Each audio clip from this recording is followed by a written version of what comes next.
The opinions expressed by the host and guests in this show are not necessarily the views of Children's Health Defense.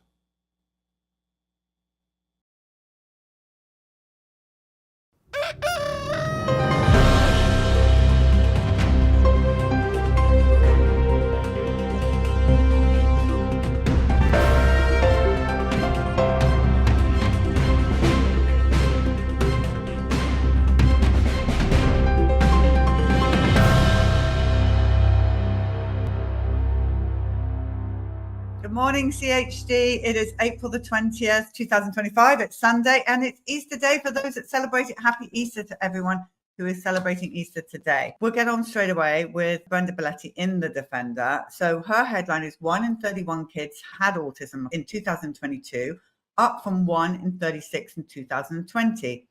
Overall, the prevalence of autism in the US children rose approximately 17% between 2020 and 2022, continuing a decades-long trend. The CDC published this study. The number for boys was 1 in 20 overall and as high as 1 in 12.5 in California. You know what, Mary? We know it's actually bigger than that.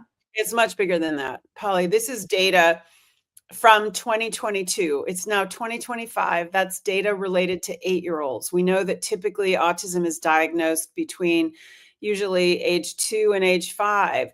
So we know the numbers are likely actually higher than this. And the mainstream media is already trying to marginalize this. Oh, it's a slight increase. It's no big deal.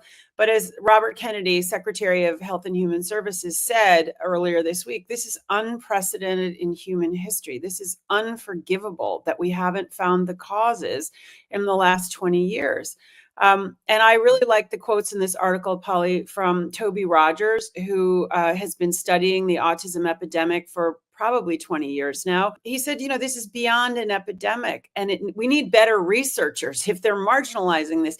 2/3 of these people, Polly, in 2022 had intellectual disability. That means there's going to be lifetime challenges. These people are not going to be able to care for themselves alone. They're not going to be able to hold down jobs. Not to say that's everybody with autism. There are people who are self-described on the spectrum who are highly successful people. But it's become an industry, the ABA practitioners, the pharmaceutical industry, the healthcare industry. And as Toby said, autism has become a too big to fail industry. They don't want the epidemic to end. Robert Kennedy, the Secretary of Health and Human Services, really does want it to end. You and I, Polly, and other parents around the world, we are sad that this befell our children. We love our children. We want to do everything we can to help our children, but they shouldn't be in this situation, right? This is not normal. Yeah, well, we'll talk about that a bit more as we go on, but let's go on to Brenda Belletti in The Defender here. Genes do not cause epidemics. Kennedy lambasted media for denying autism epidemic, vows to research environmental triggers. HHS Secretary Robert F. Kennedy Jr. called out the National Institutes of Health for spending 10 to 20 times more on research into genetic causes of autism than environmental. He said HHS will make grants available to university scientists and others to research the environmental cause of autism. Good, thank you. In other words, what Bobby Kennedy is calling out is that the National Institutes of Health poured money into genetic research, understanding that it could not be primarily a genetic cause. That is malfeasance. That's wrong. Since Bobby did his what I regard as an epic speech, because when Bobby stood up and did that speech, he stood up for my son. And I think it's really important that people understand that there's all kinds of different types of autism. And really and truly, my son is vaccine injured. And they gave him the label of autism because he had traits of autism from that. So when he stood up and did what he did, he spoke on behalf of people like Billy, like Steve Hooker, and like Michelle Guppy's son, and all these other children that got so severely injured from vaccines, and their life is, for many, unbearable. And he stood up for that part of the autism community. And I always also, Mary, there's, the spectrum is huge. And I really don't think you can compare someone that with high functioning autism in any way, shape or form to the lives that we as parents live with the children that we've got, because it's a totally different disorder in my mind. It shouldn't be one label, Polly. Vaccines cover an incredible spectrum, right? From a polio shot to an mRNA COVID shot. And autism covers a spectrum from quirky, doesn't look at you in the eye, maybe a little bit socially awkward, to somebody who headbangs, somebody who's in a diaper, somebody who suffers from seizures, somebody who has autoimmune conditions, somebody who can't speak. Those are profoundly different conditions, but they're all under this one ridiculous label. And we do know that most of what is diagnosed as autism today is regressive. These were not people who had this from birth. These are people who developed this. This is what's being reported. And so this is, it is something that although many advocacy organizations for the autistic community are now saying Bobby Kennedy doesn't speak for us, and there's no connection between vaccines and autism, although he didn't mention vaccines in his press conference. I want to send us, Polly, and put up a statement from a 20-year-old, a non-speaker, who wrote to Bobby, or wrote to the public, and said, he speaks for me. I am suffering. My family is suffering. I wish I could talk. Polly, really, who doesn't wish that they could talk? The Bible, it starts with the word. Being able to talk is such an important part of being human. Not to say that there aren't gifts by any stretch of people who are non-speakers. On the contrary, I think they're incredible teachers to us, but it's really tough not being able to communicate effectively. It's really tough. And also, then these people are missing the point, and we're going to go into some of these people in a minute. But again, as I say again, autism for Billy is not the gift. Billy is the gift. And so what's happened to, I'm just going to use my son because I feel like it's best to just not talk about anybody else's. But I know that Billy has hundreds and millions of people around the world just like him. But again, we say it over and over again, he is not supposed to be the way that he is today. Correct. So something happened to him that made him have a seizure, which made him brain injured for life. That's not okay. And I think that's what and you know what, Mary, the internet is full, social media is full of parents like myself. The idea that you can disregard tens of thousands of parents who all tell the same story, all the stories that you've collected on the bus, it's ridiculous. To say that that's not observational science is appalling. Of course it's science. That's where science starts. It's in observation. And they've dismissed observations in favor of a pharma-funded narrative that's very lucrative. It's horrifying. I have been waiting for that speech, Polly, for over 20 years. So I'm very grateful to the secretary for finally saying from an important public platform that this is an epidemic and we need to find the causes and we need to stop it. I just have to add that was one of my favorite press conferences ever, just watching Stephanie Spear dealing with the press. It was just marvelous. And she used to run the Defender here at Children's Health Defense. She did indeed. She started here at Defender.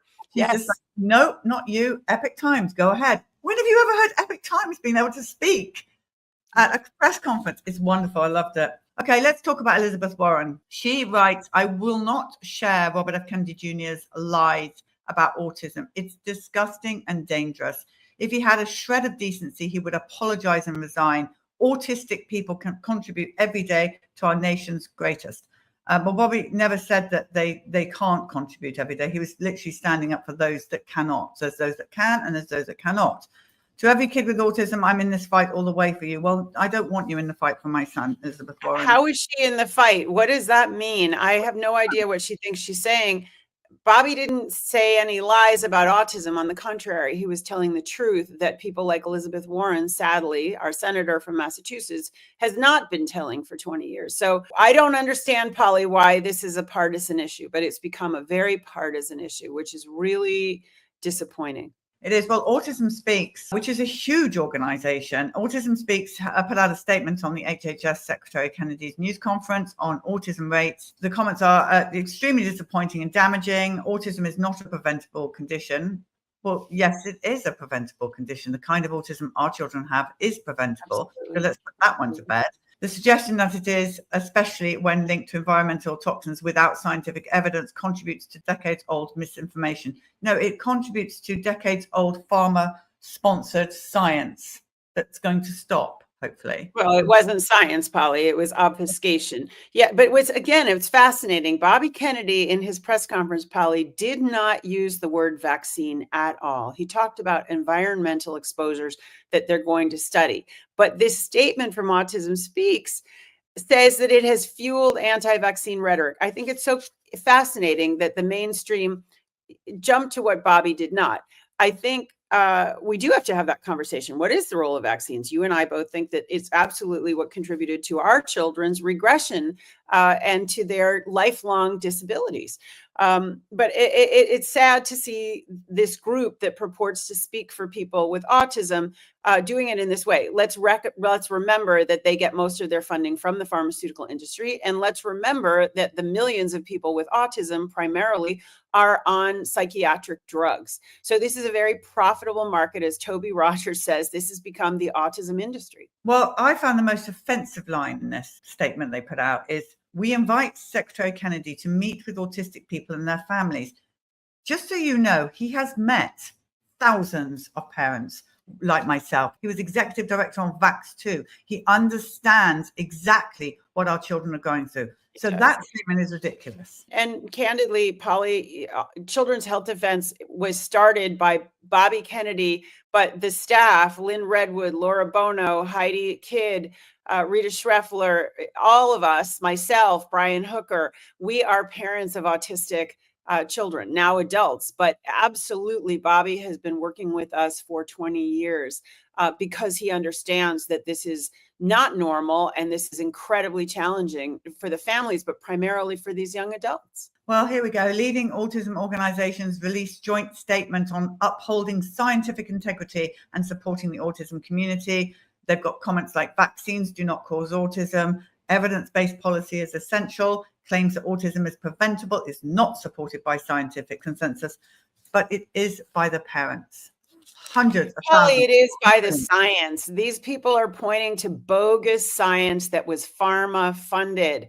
They are normalizing autism. It's not normal, and it will bankrupt the country, and it is devastating to the individuals and their families. This is denial. And Bobby Kennedy, in his press conference, talked at length several times about epidemic denial. This is denialism. It is not in touch with reality, and it will change. But also, it's interesting how they're all freaking out about vaccines. Again, like you say, Bobby didn't even mention vaccines. He said medicines. But he was really talking about he's going to look at the air, the food, the water. He's going to look at ultrasound scans. He's going to look at everything. So why are you all freaking out about vaccines? He didn't even mention the word. Is it because you know it is the vaccines that are a big part of this? I mean, no one's saying that vaccines are the only thing that cause autism, which is brain injury for the kind of autism my son has. We will continue to fight on that, but it's wonderful that they're talking about this at long last. It's out and we're having a discussion about it. Right. Okay, so we have a new writer at The Defender, Arthur Weinstein. Yes, he's our news editor, and we are delighted to have him together now with the existing staff at Defender who do a fantastic job. Well, here's his article, Fact-Checking Peter Marks, Face the Nation interview on autism, vaccines and measles. Former FDA official Peter Marks, MD, PhD, appeared on April the 13th on CBS News, and the show's called Face the Nation. Marks falsely attributed children's deaths to measles. Marks cited questionable measles death rate. Marks understated the MMR vaccine risks. Marks mischaracterized status and credentials of experienced vaccine researchers. And Mark muddled research on environmental versus genetics autism debate. It was a sham. And Brian Hooker and I went through with Carl Jablowski, and we broke down a lot of those segments on Monday, which was kind of fun. Polly, it's really important because since Peter Marks resigned under the threat of being terminated, because candidly, Polly, he would not turn over the vaccine safety data link data to the Secretary of Health and Human Services. He accused Bobby Kennedy of providing misinformation and lies, never having met with Bobby Kennedy. He then was trotted out to the media as the truth teller. But as this article points out, he lies, in my opinion, he lies on several key points: the prevalence of measles death, the safety of MMR, who David Guy desire is, what's the source of autism, and what do the studies show that have been done? So I'm really glad that we set the record straight, because I think Peter Marks is being touted in mainstream media as this maligned scientist who's trying to do the right thing. Yeah, if you go back to, it was Wednesday, sorry, that Carl and Brian and I broke down all of those, but go back and you'll see little clips of that. But the funniest one was at the end when he said, God sent me to educate you all. I was like, who does he think he is? Anyway, Brian Hooker had a very good response to that. Right, let's go to NPR. After delays, first vaccine advisory meeting under Robert F. Kennedy Jr. is underway. A meeting of the CDC's Advisory Committee on Immunization Practices was initially scheduled for February, but was postponed, raising concerns. They will hear from the CDC staff on a range of vaccines and vote on recommendations. This Advisory Committee on Immunization Practices meeting did happen on Tuesday. I think Dr. Meryl Nass, live blogged it on her blog. I don't think there was any momentous news there, but it had been postponed. We streamed it on CHD TV. It was the same old. Yeah, it was the same old. Remember that they haven't changed the guard yet. There isn't yet a new director at the Centers for Disease Control and Prevention. So we haven't really seen big changes there. But as we'll go over next, there have been changes in these committees at FDA. Well, exactly. So the US FDA tweeted out, in keeping with Secretary Kennedy's promise to carry out HHS work with radical transparency and mitigate perceived industry influence and conflicts of interest, Dr. McCurry announced a policy directive that limits individual employed at the company, at companies regulated by the FDA, such as pharmaceutical companies, from serving as official members on FDA advisory committees where statutorily allowed. As part of this effort, the agency will prioritize and elevate the roles of parents, patients, and caregivers, strengthening the voices of their community. So no big pharma allowed. That's a big deal, Polly, right? So saying basically, no, we're not going to continue to have these outrageous conflicts of interest on our advisory committees where people own stock in pharma or they work for pharma. This is great news. McCurry says, trust in these institutions, in these regulators is at an all-time low, and they better restore integrity and they better restore trust. So kudos to McCurry for doing that. I'm kind of looking forward to the next ACIP meeting now. Yeah. I mean, it may take a bit of time, he did say. Yeah. But it's coming, people. Okay, K Fox 14, ISD enforces health policy, excludes students without MMR vaccine documentation. This is El Paso in Texas. It's a school district that said it will enforce health policies for students without the MMR vaccine in its schools. City health policy says students 4 years of age and older are not allowed to attend school or any extracurricular activities such as childcare, clubs, or sports if they cannot provide documentation that shows they have received 2 doses of the MMR. And I'm talking with Dawn Richardson about how can this even be in Texas? Yeah, Polly, these policies are basically around the country, that if you're unvaccinated for religious or medical reasons, you have to stay out of school when there's an outbreak. And they make it extremely long to put pressure on people to get vaccinated. So you're kept out of school for 21 days. And then if there's a new case, it's 21 more days. So they're really, pressuring students to get vaccinated, and it's wrong. If you're sick, you should stay home. But if you're not sick, you should do your normal activities, period, full stop.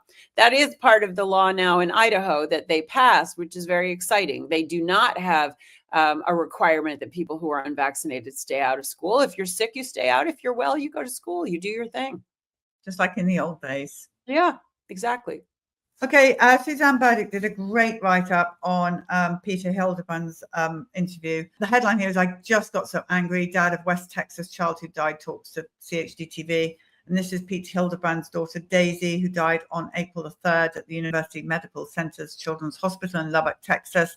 In the months before her death, Daisy was treated at 3 different Texas hospitals for several illnesses. And we've covered this a lot. What it really sounds like, this girl suffered from mononucleosis, strep, community-acquired pneumonia, measles, and then hospital-acquired pneumonia. But because there was this measles narrative out there. It looks like in the hospital, they just had this tunnel vision. It's measles, measles, measles. And they didn't treat her for the obvious things that she had, which was a hospital-acquired pneumonia. And as you are quoted saying in the article, Polly, trust the parents. Trust the parents. The parents don't have any conflicts of interest. Everybody else has some conflict of interest. And so it's a tragic death. And kudos to Peter Hildebrand. I'm sure under very difficult circumstances, he's speaking out to warn other parents.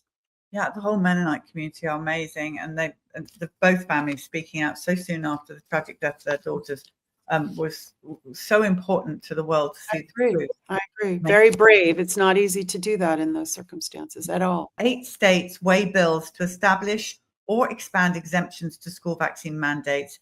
Arizona is one of 8 states that have been introduced bills during the 2025 legislative session to establish or expand exemptions to school vaccine mandates. This is according to Dawn Richardson, Advocacy Director for the National Vaccine Information Center. So the momentum is totally shifted, which is so exciting. So this article points out that only in 3 states, Hawaii, Massachusetts, and New Jersey, are there efforts to restrict religious exemptions or to terminate them. But there are 8 states, Utah, Texas, Idaho, Alabama, that are expanding religious exemptions or expanding the rights of people who are not vaccinated for reasons of conscience, not just for religious reasons. So it's exciting. And this, Dawn Richardson emphasizes in this article that we all need to establish relationships with our state legislators because they are powerful on this issue and they need to know what we want. Young adults continue to produce spike protein 1 year after receiving the COVID vaccines. This is a peer-reviewed study published in Immunity, Inflammation and Disease. Adds to the growing scientific evidence that mRNA COVID-19 vaccines can cause the body to continue producing spike protein much longer than expected, leading to immune system dysregulation. So it's kind of what we all kind of knew, but to see it in print and after the peer-reviewed study, it's affirming what we knew. It's tragic, though, Polly. These are young adults, and I have to give a real shout out to Nick Hulsher, a young epidemiologist working with Peter McCullough, who says this confirms 130 other peer-reviewed studies. These young people have essentially the symptoms of what's called long COVID, and our own Carl Jablanowski is saying basically they've put people's immune systems into distress, and it can lead to lots of problems. Inflammation, but potentially cancer, potentially heart issues, autoimmunity. It's tragic. It's really tragic. So tragic. Texas appeals ruling in lawsuit against Pfizer and challenges the PrEP Act immunity shield. Texas Attorney General Ken Paxton filed a motion in the U.S. Court of Appeals for the Fifth Circuit, arguing that Texas consumer laws are not preempted by the federal liability shield granted to COVID-19 vaccine makers under federal PrEP Act. Polly, if you only read one article, I would urge people to read this one. This is really explaining how COVID happened, which is because Congress passed this totally unconstitutional law, Public Readiness and Preparedness Act, the PrEP Act in 2005. And as our outside counsel Ray Flores points out, the PrEP Act is public enemy number 1. The PrEP Act basically meant that there was essentially no law except what the then Health and Human Services Secretary said during COVID. And so he not only describes this Texas lawsuit about consumer protection that's now at the Federal Court of Appeals for the Fifth Circuit, saying PrEP Act may cover individual injuries and losses from a countermeasure, but it doesn't cover consumer fraud. But the article by Michael Neverdakis goes on to talk about a Kansas case on behalf of the state of Kansas by its Attorney General, Chris Kobach. And Ray Flores comments that this case is even stronger than the Texas case because this is really extraordinary, Polly, because Pfizer has a long rap sheet of doing things that are illegal to promote its drugs. It turns out that Kansas had 3 consent decrees, in other words, sort of settlement agreements with Pfizer from 2008, 2012, and 2014, where Pfizer promised the state of Kansas, no, we will not keep lying about our drugs. We will not keep making this misleading claims.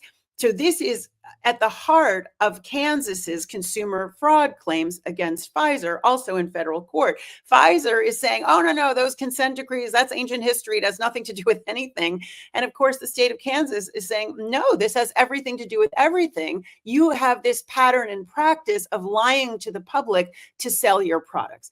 And then this article also goes into these other challenges to the PrEP Act, which is critical. We have one challenge, CHD, that's in Washington. Bree Dressen has a case in Utah. She was in the clinical trial for AstraZeneca. She has a contract claim against AstraZeneca. And then there's the North Carolina case where a teenager was vaccinated against his parents' wishes, and the North Carolina court has said that the PrEP Act doesn't preempt parental rights. So we're nibbling at the edges of the PrEP Act, and there are now more concerted efforts to repeal the PrEP Act. And there are people in Congress now beginning to talk about this. So this is really important because I do agree with Ray Flores. PrEP Act is public enemy number one. It basically obliterates law, and that puts all of us in a very dangerous situation. Brenda Belletti, defender. Mum and teen sue school that refused to grant Hep B vaccine medical exemption. A mother and her teenage daughter are suing a New York school district for denying the teen a medical exemption for the third Hep B shot after 7 different doctors and medical practitioners said the teen should not get the vaccine due to her serious medical conditions. Children's Health Defense is funding the suit. Polly, this is I would highly recommend you read this article if you want to understand how insane our laws are when it comes to vaccines and so-called public health. So in New York State, we have, in my view, a crazy regulation that Children's Health Defense has already challenged that says that a school district can override the advice of a treating physician when it comes to medical exemptions. So this child had religious exemption up until 2019 when New York State repealed the religious exemption. So her mother had to catch her up on 18 vaccines in a short period of time, which she did so that this girl could continue to go to school. And the girl developed very serious side effects, a rare blood disorder and autoimmune conditions. It's acknowledged that those are side effects of the hepatitis B vaccine. So she then goes, this girl wants to go to school and she gets medical exemptions and they deny it. The family even changes school districts so this young woman, a 16-year-old, can stay in school. And they keep giving her, the doctors don't want to be penalized for giving a medical exemption. So they give her a temporary medical exemption. Till now, this 16-year-old is basically in such distress that she can't get out of bed. She can't go to school. And the district is blaming the state. The state is blaming the district. It's outrageous what they are doing in this situation. And I think this case that we are supporting, and I'm very happy to do that, is really about how insane this is, that a school district should be able to preempt the advice of a doctor. And we know, Polly, that the hepatitis B vaccine is incredibly injurious and is not necessary for people. It is absolutely not necessary for children. So anyway, I'm excited that this case is moving forward and we'll be hearing more about it. Okay, excellent. Be very grateful that you are not in the World Health Organization America. This is in the Telegraph. World Health Organization tests pandemic response with Arctic mammoth pox. Mammoth pox, you heard that right? The outbreak began when a team of scientists and documentary filmmakers excavated the remains of a woolly mammoth in the frozen Arctic tundra. Within weeks, ICUs were overwhelmed, some countries introducing contact tracing and enforcing quarantines. This desktop exercise was led by the World Health Organization. Mammoth pox is severe, with a mortality intermediate between mpox and smallpox. Okay, this has to stop, Mary. This has to stop. Polly, thank goodness the U.S. is withdrawing. This is, global taxpayer monies paying for these simulation exercises to do fear mongering, essentially. This is just like Event 201. This is just like Dark Winter that was before 9/11. And just a coincidence, Polly, this was all happening. This simulation exercise about this global pandemic was happening while negotiations were going on at the World Health Organization for a pandemic treaty. Fortunately, the US and China did not participate in this exercise, but I love this, Polly. This is, again, this fear of zoonotic origin. This is like ancient viruses can remain viable in permafrost for thousands of years. So this film crew like goes to different countries and they infect everybody and it's rampant. And I mean, it's just, it's absurd, really. But it's funny, right? You and I have covered sloth fever and we've covered what kinds of, so now we've got mammoth pox to add to our library of infectious diseases to be scared about. It's nuts. Well, I'm just so grateful we're out of the World Health Organization for now. Well, Anyway.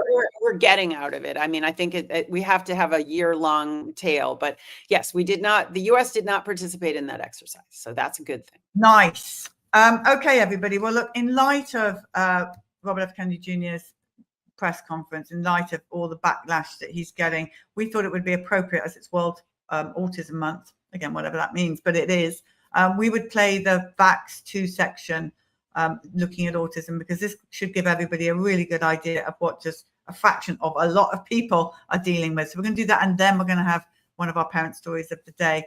So we're going to go to that. But again, happy Easter to everyone out there, and much love. Pray big, stand firm, never settle. Mary and I'll be back next week. Thanks, everybody. Thanks, Polly.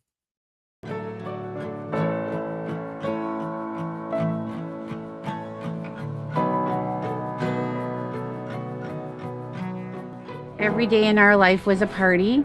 Every single day they were holding hands and smiling and laughing and looking at each other, engaging in each other.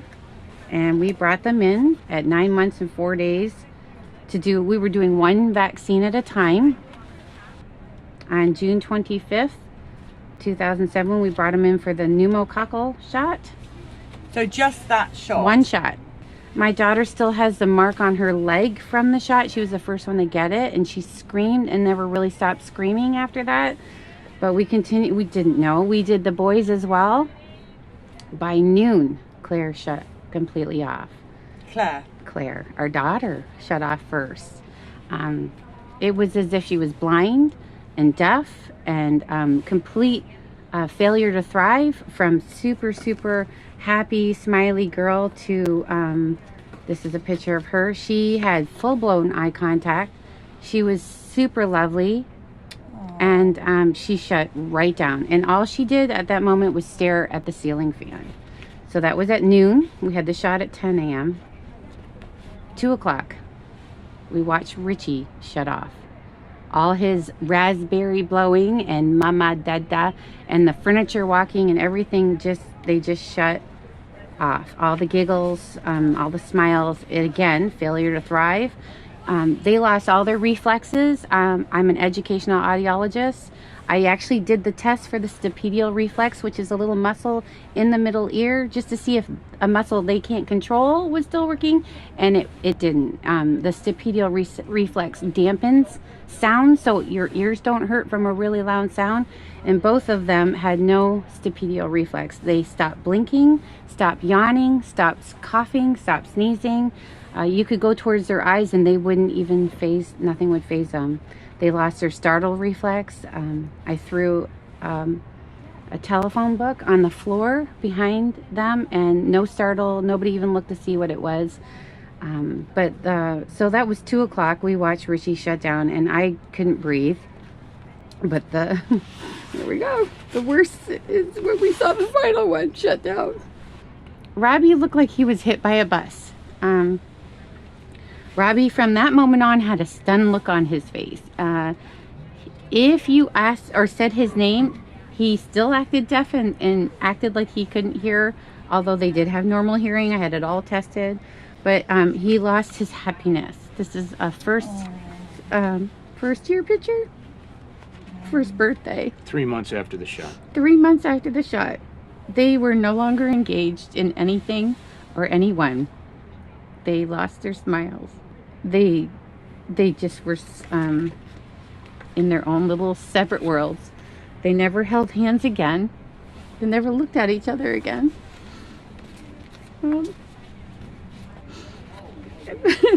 Sorry.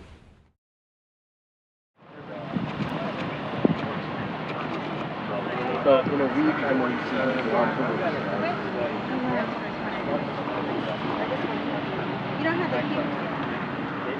My name is Nico LaHood. I'm a daddy, I'm a husband, I'm a former district attorney of Bexar County, and I'm a current private lawyer. The vaccine issue wasn't an issue with us. Davi, my wife, was from Mexico, so vaccines had the perception of doing something good. And for me, you don't question a doctor. And so our first two children was followed the schedule, and so Maya was no different. We were excited to have our first child. She was vaccinated on day one. Around her 6-month vaccines, she was following the schedule, and her body broke out in these hives. I mean, it was very alarming. First-time parents, we were scared out of our mind. We go to the doctor, and nobody told us it even could potentially be vaccines. We had no wisdom to ask to look at the insert.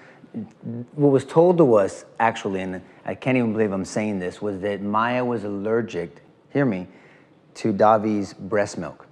And nobody gave us a medical reason, nobody gave us a medical explanation why our daughter broke out in hives immediately after her 6-month vaccines.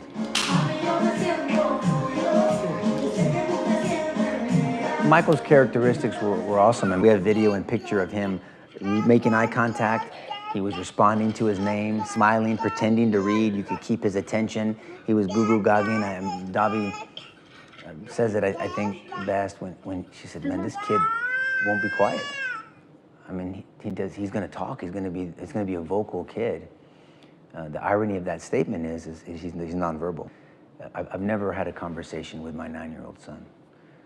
I will tell you for sure that he was not born on the spectrum of autism. He was engaging, he was responding, he was meeting his milestones until the 16-month to 18-month round of that MMR big dose of vaccines. In a negative way, we're trained not to ask questions, not to be litigators for our children. That's what I do for a living. I fight for people. I'm a legal bodyguard. And I had to deal with this for years, that I was not a good lawyer for my son. Every lawyer in America should be going absolutely apeshit over this issue. Think about what I'm going to tell you. No double-blind placebo study, meaning no safety studies. A crap load of injuries, no accountability. What lawyer would be okay with that? Even if you don't believe the claim that vaccines could be causing these injuries to our children, you can't be happy with that system. You can't. You know, I'm the one that looks at my son, and I can see him when he's having his meltdowns. I can see him trapped in the prison of autism. I can see him screaming and yelling at me and saying, "Pop, how do I get out of here? What do I do to get out of here? I didn't do anything to get in here. Can you help me get out of here?" We're the one that has to deal with that. And the one thing I will not tell my son is that I'm too much of a chicken shit to tell your story. That I promise you. That I'm too scared to tell your story, Michael.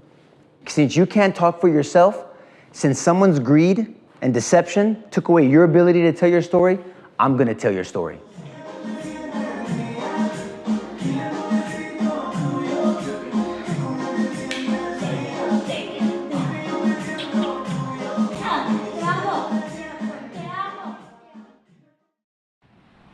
My son was healthy at birth. He was healthy. So at 18 months, he had already had his measles, mumps, rubella vaccine, at which point the damage became so apparent that Zachy just completely disappeared. He just left. And we were left with the shell that we're still dealing with.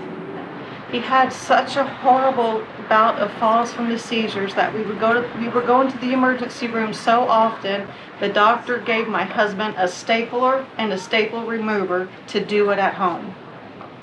I mean, is that better than a week of measles? My son would have been a football player. And instead, he wears diapers. He uses a pacifier. He's nonverbal. He has extreme rages where I think he's in some kind of a pain, and no doctor will take him as a patient here in Las Vegas. I used to have a column, and I was looking for a doctor then, and I'm looking for a doctor still. Because of his constant seizures and having to check on him, or if I hear him get up, I know to run in there before he falls against the wall. Where's he from? Upstairs, I sleep upstairs. My husband and I don't even get to sleep in the same room anymore. You know, living in a 2-story house, in the mornings, I'm pretty much trapped. I have to stay up there until I know he's up and about and, you know, not going to have one, because he's had far too many seizures on our stairs. And, you know, people say, well, you should move to a 1-story house. Well, you know, yeah, that'd be great. Who's going to come renovate this house? The one thing that really just breaks my heart and that we do cry about is who's gonna take care of her when we're gone. It's so stressful to think about, you know. He was hitting all of his milestones. Oh, she was perfect, adorable, sweet, beautiful, enjoyed being cuddled. She started, talking and walking at an early age, doing everything, just excelled. Had been saying dada, he had been pointing. Ethan could look me in the eye before that and he could laugh.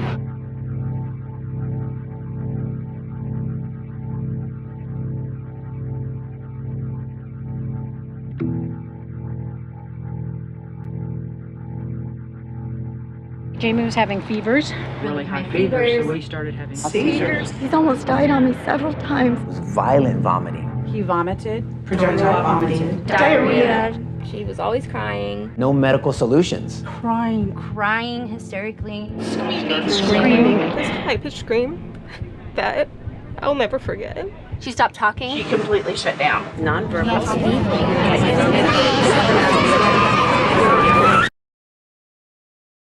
Let me tell you what a day in our life is like. So you got, say, a 6 or 7 or 8-year-old child who's not potty trained. And at 2 or 3 or 4 o'clock in the morning, they fill their diaper. Well, you assume that's pretty uncomfortable, so they take it off. Pretty soon it's all over them.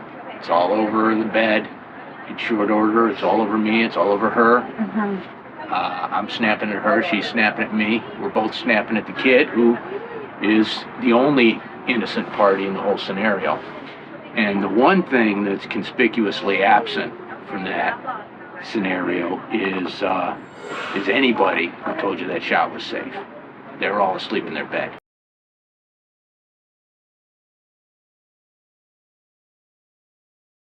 What happened? With this one, it was our son, who's now 23, and it happened when he was around 15. He had the menactra. He was at the doctor with his sister. He had his shot first. And what shot was that? The menactra shot. It is the meningitis with tetanus. That's a nice combination. Yeah. And I didn't realize that. I thought he had the meningitis shot. That's what they said. You need to get it at this age. The school wanted him to have it. And so we got them. We didn't know that vaccines could injure at that time. And he is a very tough guy, does extreme snowboarding, extreme skateboarding, things like that. He had his shot. His sister got hers. She has a tendency to pass out from just looking at a needle. But she was fine. What age was she when she had? She was 14. So she was 14, he was 15. They had them at the same time? They got it at the same time. And they have you wait to see if you have an anaphylactic shock every time afterwards. He passed out. He just was sitting there about 10 minutes later and just passed out. The nurses came in, they said, they laughed about it. They said it was he must be afraid of the needle. That's what it was. And at the time I was thinking, well, that's really odd, because his sister would be the one that would be afraid of a needle, not him. And so we just didn't think anything about it, and he seemed to be okay. That it was normal too, but all this happens. Oh, this happens. Not a big deal. So the side effects were just normal side effects of the vaccines, what they were saying? To that one, yeah. And I'm not even sure if they knew at that time that syncope was a side effect. I think they really believed he just had a fear of the needle. But it happened 10 minutes after the shot, so that just didn't really fly with me. So that's what happened with him. Going back, our oldest son, who is now 25, our kids are really close in age. We have one who's 25, 23, and 22. So they were all little at the same time. We didn't know there were any problems with vaccines. We just got them. Like, we got them as when we were kids, although we didn't have very many. I looked back, I had 4 total. Until I was 18.